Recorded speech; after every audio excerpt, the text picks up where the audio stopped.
이번에 또 NB를 하게 되는데 지난 경기에서는 저희가 이겼기 때문에 충분히 이길 것 같습니다. I'm not too worried about it, but I know how important it is for our org. I think we have a pretty good read on them, so I'm pretty confident going in. It's the last match of the season, so everyone's going to put their all into it. Our LCS experience, I think, should pay off, and we should be able to close out like a 5-game series, no problem.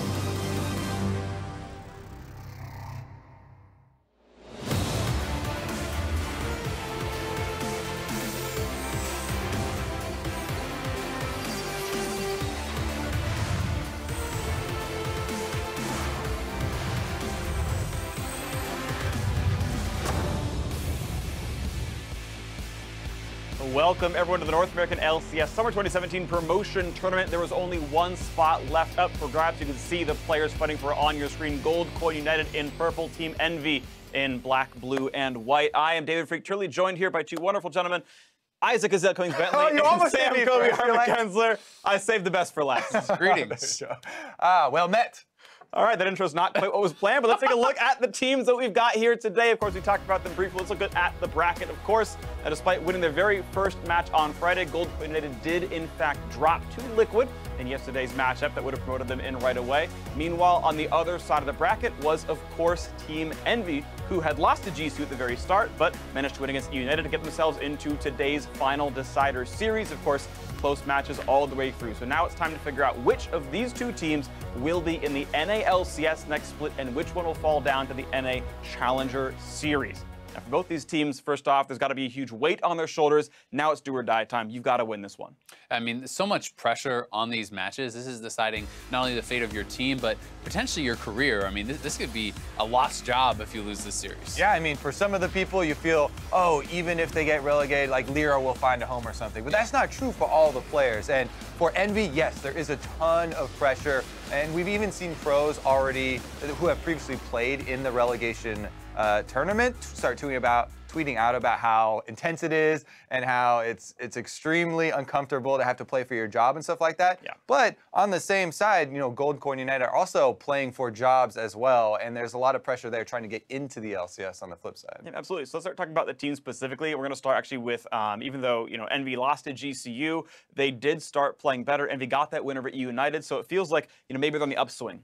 Yeah, I definitely think they could be. And Lyra is really the guy to watch out for. He was incredible, I think, through most of the LCS split, and he played very well yesterday. I think he needs to retain that form, really look dominant today, or for them to be able to take down. I definitely agree. One of the places that he has had success is starting to get Seraph ahead, and Seraph has really run with that. Specifically on the Camille, they had a lot of success, and he was able to snowball fairly effectively. The thing is with Seraph, you never quite know if he's actually going to go off with your lead or if he's going to, you know, throw it. If he doesn't get early attention, then he does have a tendency to still play aggressively rather than, you know, play cautiously on the weak side of the map or something like that. So I'm not sure if Envy is as dynamic as you might want them to be, but they definitely have the power to carry from the jungle and top side.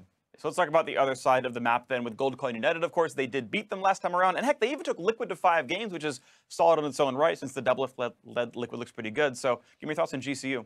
Yeah, I mean, I think here I'm looking at Phoenix. Phoenix has actually been the player of the entire promotion tournament for me. He has been extremely dominant. You know, 4 straight games in a row. He was absolutely smashing Piglet. He did get taken out the last one with a lot of folks from the bot lane, but he looked great against Ninja. And he has shown the ability to almost 1v9 in some of these games. Definitely true, and especially if he plays champions like Vladimir, you know, like Cassiopeia, where you can really carry team fights once you get to the middle of the game. I think that would be, you know, pose a very good chance for GCU, and probably their best strategy to go with would be, you know, some extra wards from Santorin, some extra protection from Santorin around the mid lane, or even calling in roams from the side lanes there, because Phoenix is definitely the carry for this team.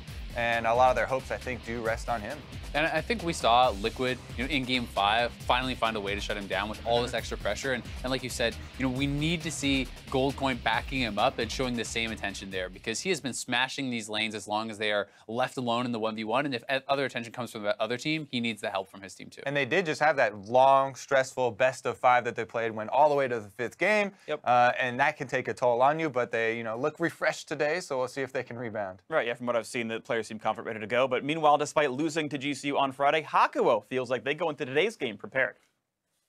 I think Goldcoin's a strong team. We played them the first game and we lost, but I think all the games were pretty close. It was generally, I think a lot of the time we had an early game lead, and then just the usual, we lose a fight and it's hard.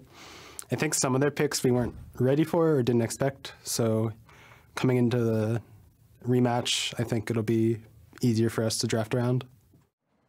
I honestly feel like with matches like this, whatever team is the most adaptable is the team that's going to be able to get a big advantage in these, because you can react to the picks you've seen, maybe change up your pick and ban, change some of your strategies, and hopefully be able to match the better in the second time.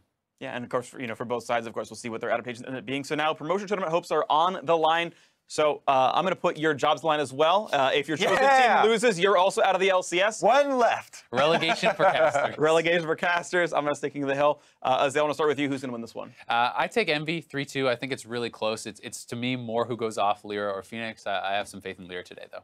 Yeah, I think it is also going to be pretty close, but I am going to go with Goldcoin United this time around.